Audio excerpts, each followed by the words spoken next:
চলুন আজ ডুব দেওয়া যাক বাংলা সাহিত্যের এক অদ্ভুত রহস্যময় জগতে। আর যার হাত ধরে এই ভ্রমণ তিনি হলেন কবি জীবনানন্দ দাশ।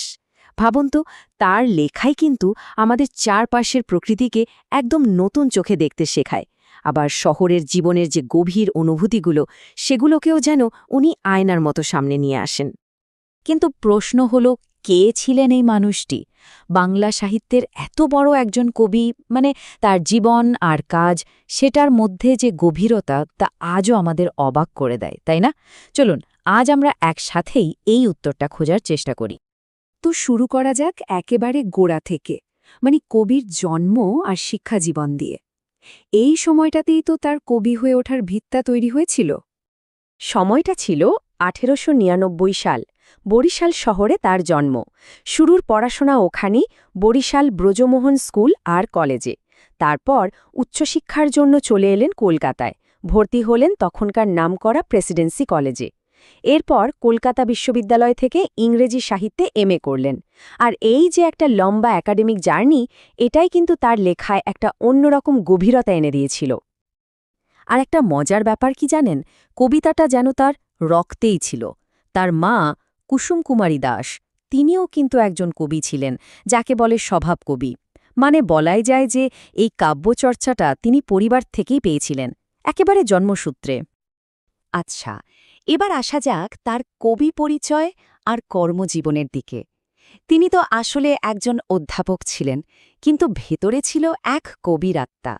চলুন তো দেখি এই দুটো পরিচয় তার জীবনে কিভাবে মিলেমিশে একাকার হয়ে গিয়েছিল। জীবনানন্দ দাশকে মূলত চেনা হয় আধুনিক জীবন চেতনার কবি হিসেবে। ব্যাপারটা কি?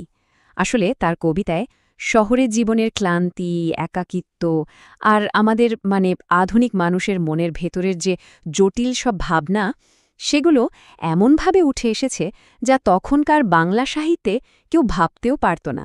বলা যায় তিনি তার সময়কে অনেকটাই পেছনে ফেলে এসেছিলেন। তবে শুধু শহরের কথাই নয়, আধুনিকতার পাশাপাশি তার কবিতার আর একটা বিশাল জগৎ ছিল, প্রকৃতি। এই যে বলা হয় বাংলার প্রকৃতির রূপবৈচিত্র্যে কবি নিমগ্ন চিত্ত, কথাটা কিন্তু একদম সত্যি। বাংলার প্রকৃতির সৌন্দর্যে তার মনটা পুরোপুরি ডুবে থাকত। তার চোখে এই বাংলা ছিল সত্যিই রূপসী, একেবারে অনন্য। আর সেই সৌন্দর্যটা কোথায়? এই যে আমাদের চারপাশের গাছপালা, লতাগুল্ম, ছোট ছোট ফুল, পাখি, এই সাধারণ জিনিসগুলোই তার কবিতায় বারবার অসাধারণ হয়ে ফিরে এসেছে। এ থেকেই বোঝা যায় প্রকৃতির প্রতি তার ভালোবাসাটা কতটা গভীর ছিল। তো তার উল্লেখযোগ্য কাজগুলো কি কি? সাহিত্যে তিনি ঠিক কি কি সম্পদ রেখে গেছেন আমাদের জন্য? চলুন একবার দেখে নেওয়া যাক। তার বিখ্যাত কাজগুলোর মধ্যে রয়েছে ঝরা পালক, ধূসর পাণ্ডুলিপি, কবিতার কথা, মাল্যবান, আর অবশ্যই বনলতা সেন আর রূপসী বাংলা। এই দুটো বই তো তাকে একেবারে অমর করে রেখেছে, তাই না? সত্যি বলতে তার প্রত্যেকটা লেখাই বাংলা সাহিত্যের জন্য এক একটা রত্ন। কিন্তু এত সৃষ্টিশীল একটা জীবন, এর শেষটা ছিল খুবই মর্মান্তিক আর খুব হঠাৎ করে। আসুন এবার তার জীবনের শেষ পর্বটার কথা শুনি। সালটা ছিল 1954, 14ই অক্টোবর। কলকাতার রাস্তায় এক ট্রাম দুর্ঘটনায় তিনি মারাত্মকভাবে আহত হন। এই একটা ঘটনাই যেন তার বর্ণময় জীবনে হঠাৎ করে একটা দুঃখের পূর্ণচ্ছেদ টেনে দিল।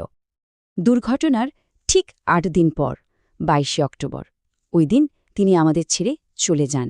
বাংলা সাহিত্য সেদিন তার সেরা সন্তানদের একজনকে হারিয়েছিল, আর বাংলা কবিতার ইতিহাসে দিনটা একটা শোকের দিন হয়ে থেকে গেল। সবকিছুর শেষে একটা প্রশ্ন কিন্তু মনে থেকেই যায়। ভাবুন তো, প্রকৃতির এই কবির লেখা, কিংবা শহরের একাকিত্ব নিয়ে তার ভাবনা, আজকের এই ব্যস্ত যান্ত্রিক যুগেও কেন সেগুলো এত প্রাসঙ্গিক? কেন জীবনানন্দের কবিতা আজও আমাদের এত গভীরভাবে ছুঁয়ে যায়? এ প্রশ্নটা না হয় আপনাদের ভাবনার জন্যেই তোলা রইল।